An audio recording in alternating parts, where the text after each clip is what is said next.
What's up, y'all? That is a tune called the Fox in the Thatch. Fox in the Thatch? Yeah. It's a tune in F, though I'm playing it on a C whistle. Actually, you know what? Hang tight. Let's back this up a little bit. Yep.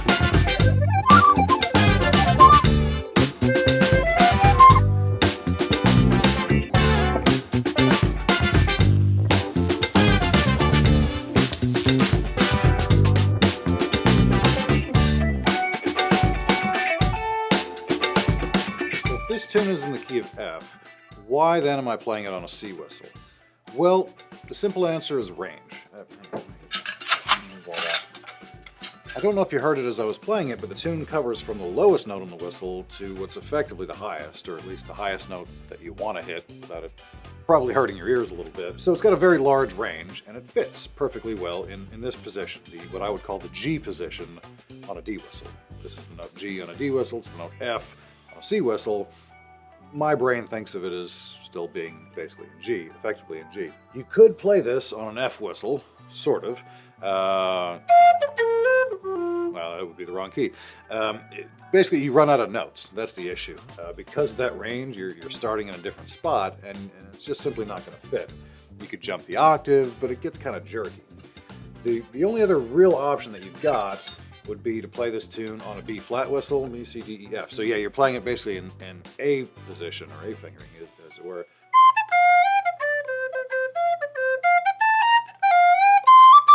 Yeah, something like that. I can't transpose that fast. But it'll fit. It goes as high as what would be the C sharp, which is also fairly shrill, but it still fits in the range of the whistle. Either one of those would work. I went with a C whistle because I think it's probably more common that folks are going to have one of these, and it makes F very, very accessible. However, we are going to break this tune down in the key of G using a D whistle, because I know that's what most folks have. So here's the trick. Play along with it in the key of G. Once you get that worked out, grab your C whistle, and you can play along with the beginning part of this video and see how it matches up. So let's run the basic melody first of all here, starting in the A part, of course. And it does have a pickup. It's got an upper octave E note for a pickup. So here's the basic melody.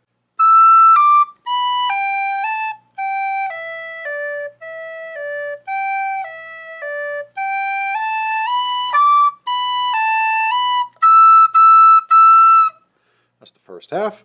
Hopefully you got that. Here's the second bit. Sort of a repeat there, at least the beginning of it is.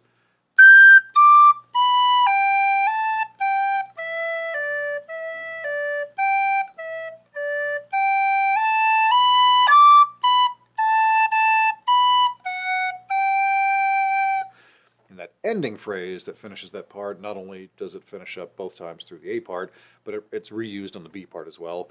Make sure you get that nice and solid.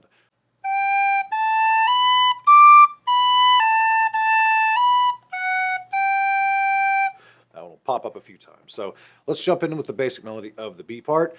The hook, the interesting part, I think, of this tune is in the B part. That's the part that really jumps out to me anyway. So here's the basic melody, though.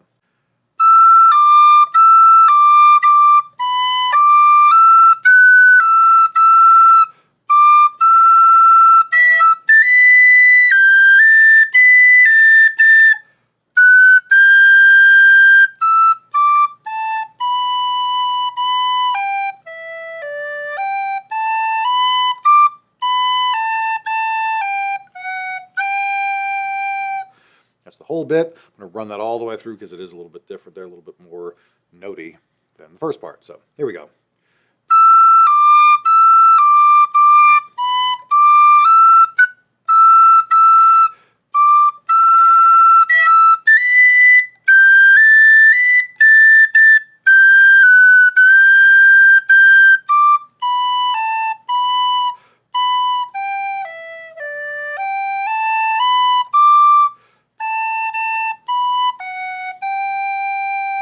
And again, that phrase ends the same way that the A part does.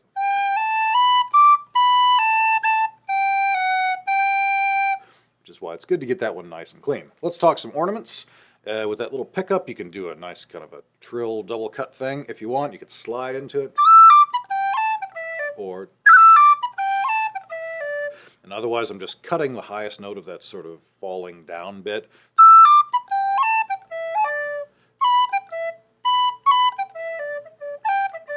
Jumps back up, comes back up to the G, I'll do that quick little cut.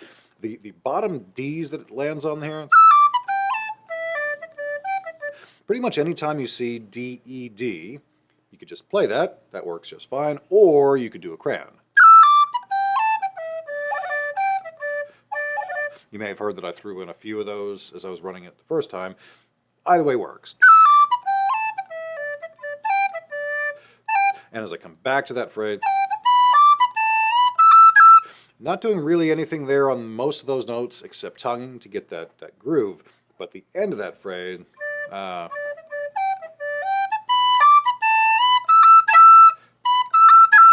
that's a combination of a tap and then a cut, which is the opposite of a roll. With the roll, we do the cut first, then the tap. This just kind of turns it on its end a little bit because it's got the rhythm fits a little bit better that way.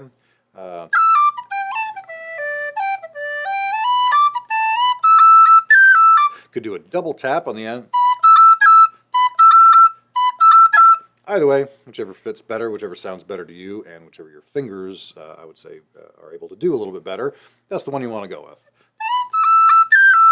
And then cutting that highest note again, that's a trick that I use a lot, accenting the highest note in the phrase.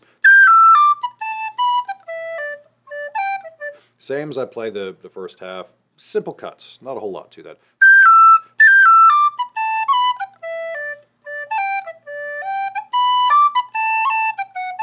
And then that turn phrase, that one that I mentioned a few times that comes back around, here's how I would do it with the ornament. So cutting the first note, otherwise just tonguing, and then that last A, followed by landing on a short roll. I do that a lot. The short rolls are just kind of punchy. The trick to it, and to get it to sound punchy, is you really got to get that transition down and get it nice and smooth. So I'm coming from an F sharp to a G in this case. And as I go from the F sharp to the G, I'm cutting first, followed by the tap. Short roll, right? Second part, right? B part, same cut or slide or double cut option on that pickup note. And then you've got a couple of options on that first phrase. It spends a lot of time bouncing between D and E. You could do that, nice and simple, where you're just alternating D, E, D, E, F, D. Cutting those last parts of that phrase maybe as an option. Or you could do triplets and crayons, which are kind of my favorite. So,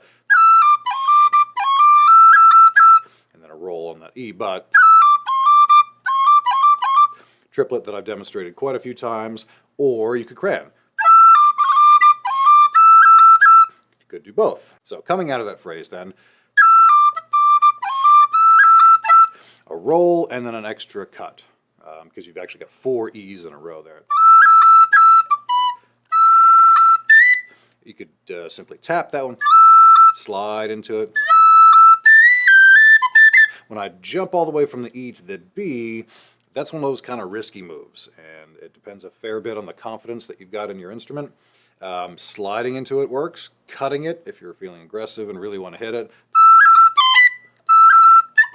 Ooh, see? To me, the slide sounds the best, because it's got a bit of that lift to it and accents that beat without it being just right in your ear. Cutting that top note, nothing too crazy. Tonguing, cutting, just nice and simple. Mostly because I don't want to break that note, or I don't want to risk breaking that note. Short roll on that high G as we start that next phrase, kind of the wrap-up phrase.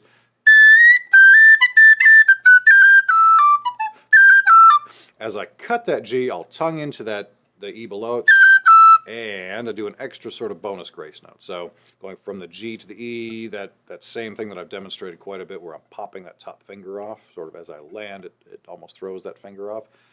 So just got a little bit of an extra bouncy sound. And then a roll on B. That, as I was hearing this tune, that's sort of a hallmark of this tune is that roll on B. That's sort of a defining part of it, really like to sell that and like to let that one land. So, and then coming out of it, popping that B, the kind of the same thing I mentioned, going from G to E in the upper octave, going from B to G here. So,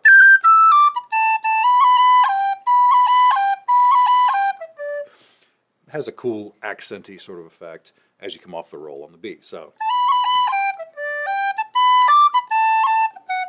and then finishing the phrase the same way as we did on the A part. So that's how I play it. Shout out to my friend Claire, who, when I was talking about wanting to learn tunes in F for purposes of demonstrating whistle keys that are outside of the usual D that I always play, she suggested this tune. She said, oh, it's a great tune in F, you ought to play that one. And it is, it's a cool one. So check out Claire's channel below. I've got a link to her stuff. She's got a ton of videos, tons of tunes on a variety of instruments. Let me know what you guys think about this venturing outside of the range of normal whistle keys. I probably won't do it a lot, just because there aren't a whole lot of these tunes. But if you like it, let me know. See you guys in the next one, y'all. Cheers.